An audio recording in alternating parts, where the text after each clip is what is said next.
If you are tuning in, you want to know how to take your breaker and turn it into an electric charger, right? Or run it a 240 volt plug so you can charge your electric vehicle.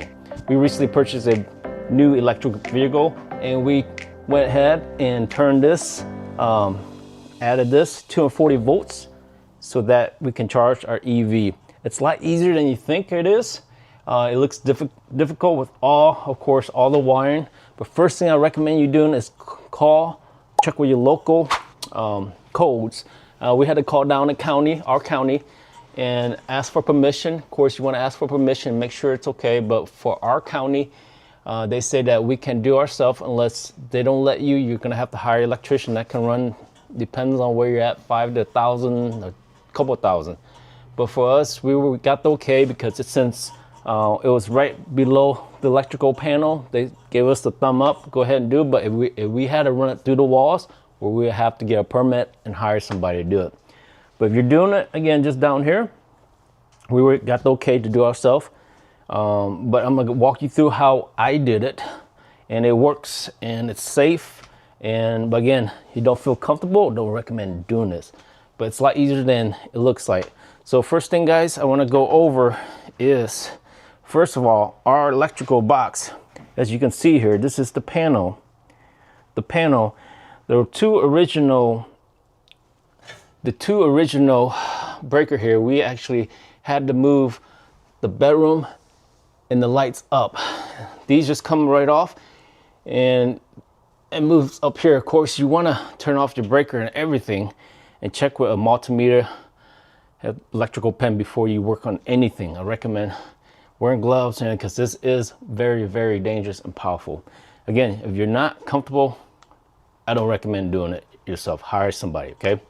Now, down here, this is like a safe box for testing stuff, so you don't want to mess with that.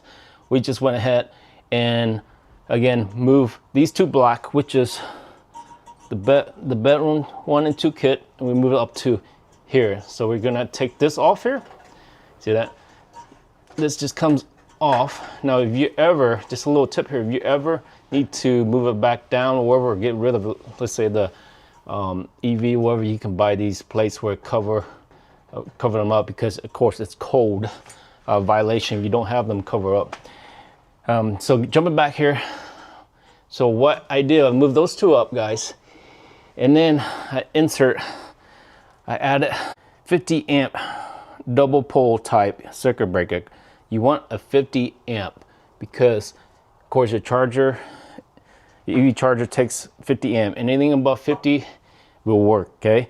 And you want to buy a good decent breaker because, again, these are very, very strong. Yeah, 240 volt you're messing with, right? Now next, you want to go out and get yourself some nice Romex wire, which we got here. This is insulated. This is actually really thick insulated. You want to make sure that there's no shown of, wiring, but again, get copper insulated.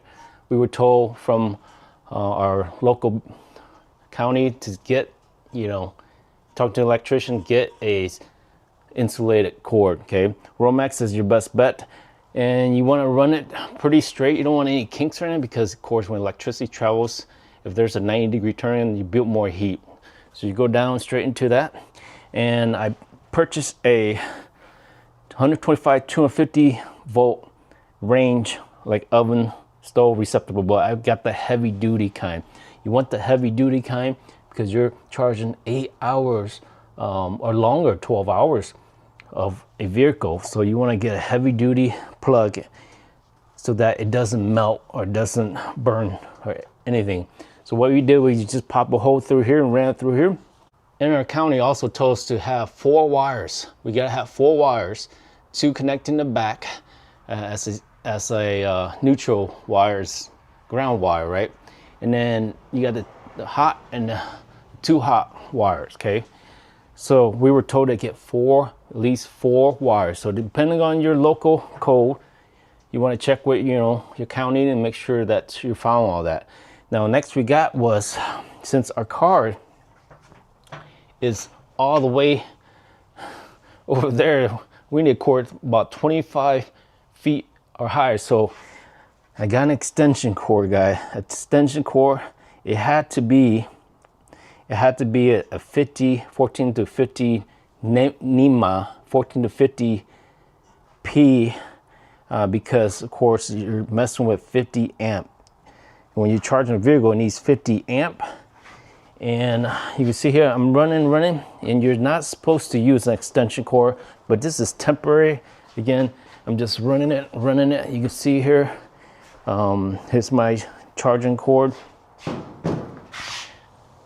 Open it there. Take it out here. I'm going to show you guys. And then just pop this here. Right now, I need the chargers actually. And this is a level 2. Just plug it in. And you see it's at 14%. And then start charging. It takes about 8 hours. 8 hours, and you can set your vehicle at 80%. We were told that you gotta set 25 to 80% charging for your vehicle, because the battery will last a little bit longer. Because when you start hitting 80% and you charge up to 100%, it takes a lot longer for it to charge, and it just wears out the battery because it's trying to find to fill up the cells. So don't recommend charging at 100% unless you're traveling really, really far. Okay.